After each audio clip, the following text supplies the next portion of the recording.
All right, everybody, it is demo day. Really need to use these two beds, so I need to pull this stuff out because I'm going to get my freeze in a couple of weeks and this is all going to die anyway. And you're probably wondering, why would you pull out plants that are doing great? So there are two reasons for this. One, I'm married for love and not money, so I do not have a giant farm. Totally kidding, honey, I love you.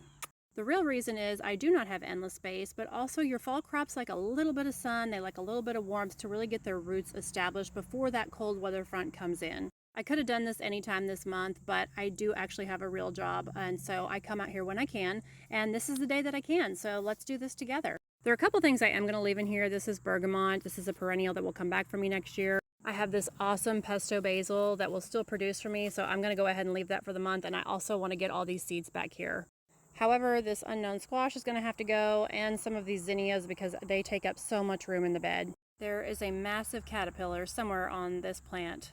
My guess is a hornworm because this is everywhere. It is very hard to rip out healthy plants, but in a couple of weeks we are going to be having to freeze, and these plants aren't really going to put off that much more until then. So I'm just going to enjoy the harvest that I have and use this space so that it works for me all winter long. Still getting a pretty good harvest though. All right, now that was a lot of work, but we got these beds cleaned out. I obviously still left my basil. Look at how big this basil is. This is incredible. I did leave a couple zinnias for the pollinators.